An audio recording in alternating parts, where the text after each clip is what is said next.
God, you are good, you are good, you are good. My God, you are good. Imarama. My God, you are good, you are good, you are good. My God, you are good. Imarama.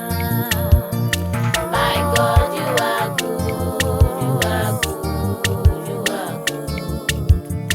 My God, you are good. Imarama. My God, you are good, you are good, you are good. My God, you are good. Imarama. What will I give you to show appreciation for all you have done for me? Imarama. No one can bless me like you bless me. I love you, Daddy.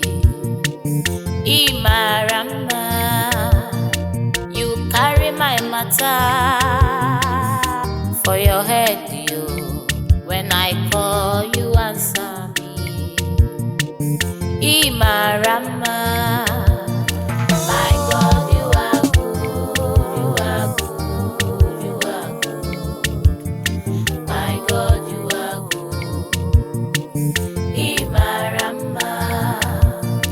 My God, you are good, you are good, you are good.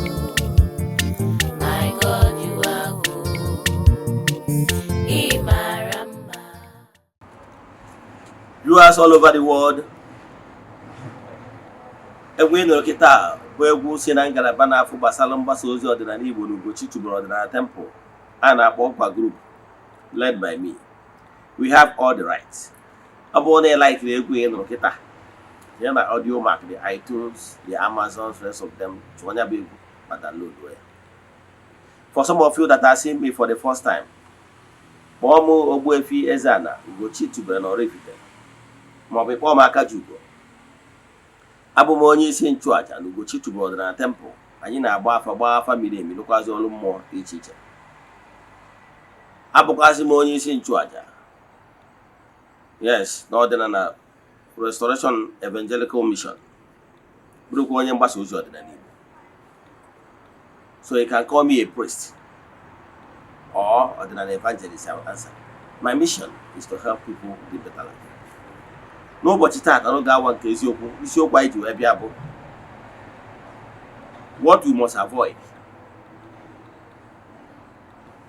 Yes, what we must avoid in creation. What we must avoid in creation. Before we dive into today's lecture, echefuna we are still in the month of April, and echefukwana na our 4 days program anyị ji achịkọta aja anyị na-achụ kwa ọnwa ọbụla.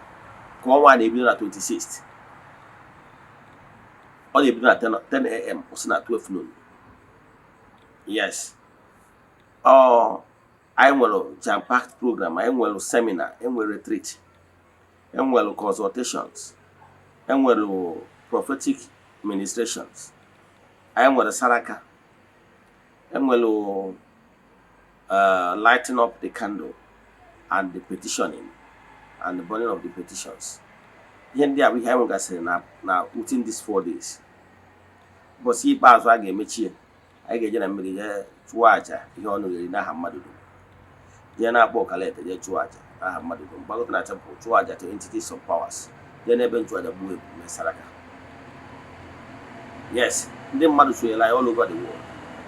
Mana ọ bụrụ na ị chọrọ ịbịa physical, remember na 4 days program. Ọ bụrụ na ị nwere ike nọcha that 4 days, ọ bụrụ ebe ka ị nọ, fine. Ọ bụrụ na ị ga-anọ present, echefuna na ịbịa with ya petition. Then come with at least a white candle.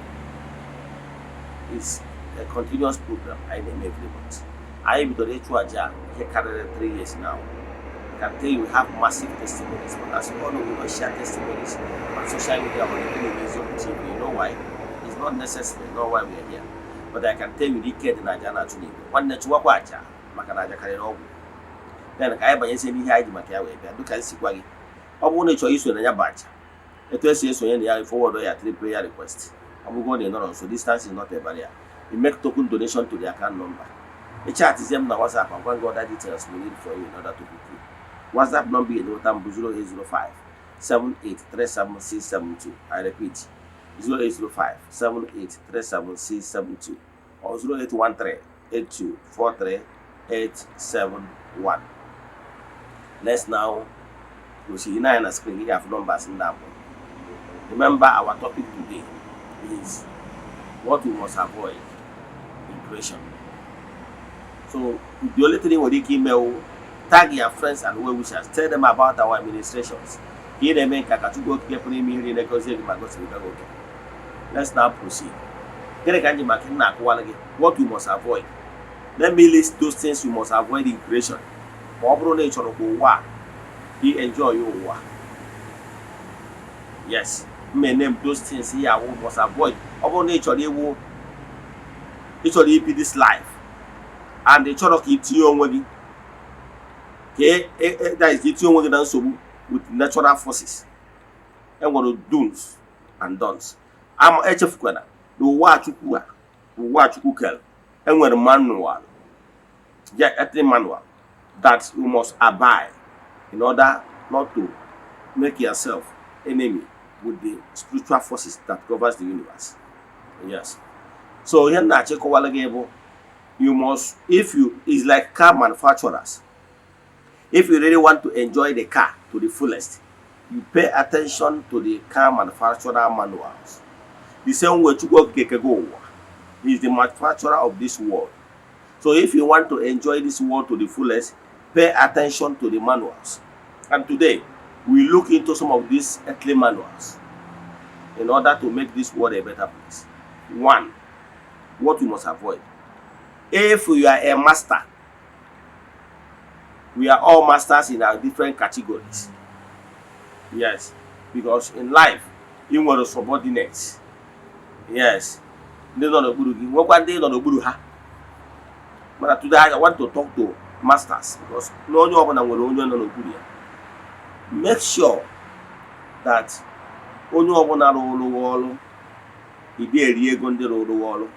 wages. Yes. Make sure the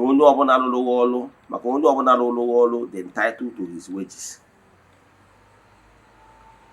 Ọ bụ onye mesin, ọ bụ wheelbarrow pusher, ọ bụ gardener, ọ bụ car washer. Ihe ọ bụ na onye a na-emere gị mana onye a have rendered services to you, ọ bụ onye ọrụ gị, make sure for whatever reason na iriro ego onye rụrụ ọrụ. Ọ bụrụgodu na onye rụrụ ọrụ mana ọ lụtara ya to your satisfaction, make sure na ị kwụrụ onye ahụ ụgwọ, but discontinue using the person. Mana make sure na ihe a gị na ya kwuru n'ime gị. Yes, onye a meziere ihe dị gị mma, ịchọ ime tọpụrụ ya ihe on top is for your heart. But even if ị chọrọ ịmara ihe a gị na ya kwuru mee, ihe nwere ka mmanya ga-esi bugide gị n'ụwa, iri ego onye rụrụ gị ọrụ maka mpịawa azụ. Ịghọtara ya? Ọ bụrụ ọkwa mmadụ niile ka ị ga-eri ego ha ị na free. Enwekwara ndị ego ha si na iyi ụwa ha. O nwere ndị iri ego ha, iri ara ego ha ma ọ mejọọ ha were ihe ha, ị ga-enwerịrị mpịawa azụ. Ụfọdụ o si na iyi ụwa ha ṅụrụ n'ụwa mbụ ha na mmadụ ama erinata ego ya na free. Maka na ịmara ihe mere onye a n'ụwa mbụ o ji wee nwụọ ya bụ iyi ụwa. Na onye ọbụla riri ego ma ọ riri oke ya ma ananata free, ọgwụọ ya ọ bụrụ iyi. Yes, the forces of nature seal it. Maka na ihe ọbụla ị ṅụrụ n'iyi ụwa gị, you played it out. Yes. Onwebere onye ọbụla riri ego m ma ọ were ihe m na without approve and ana free. Well, not possible. Yes. ọ bụrụ kata ka o bidoro kịta o bidoro even mgbe I was growing up. Yes, maka ịlụtara m one day anọ m one guy approached me. Ọ bụrụ taa ka m bidoro inyere ndị mmadụ aka, mana ụfọdụ na-eji aghụghọ. This particular guy came to me and told me that na ya na-akwa baro mana na ya enwetara baro ma aka ji mara na ndị baro nwere union. Wee si oke na ya chọrọ ịkwa baro mana ya chọrọ onye ya egotara ya baro ka ya na-eme akaụntụ. Si oke jee kwee baro ọnụ, jee baro ọnụ. Ihe a na-agwa gị akadịgo 25 years oteghị ezigbo aka na ọ bụrụ na o rubere 30 years. So here na gwa ga go 20, let's say 25 years. So this guy will MM approach, we see not a papa. Then we see okay, they go blue bar on, blue bar on. They go new bar, what you taste area. No chaya. Then back at the man and the bar registration. We je as na register na union. We je how union. A register bar. See I go no na dig my sorry, even natural can check be in the mad name and account then. No na dig my name and account. And the kebe is you no that guy that made that bad hour. Yeah, a conji go that bad hour so specific man, yeah. I can even let go. You know, so this guy will bad out. Joru Burune Mone. Under months. Or some more Naji Brony Ajano. They put a charm money in the one side of the barak. No, Ndori to an idea, but you know, what that thing? See, I hear men, you know, I didn't map on the police, I brought them police.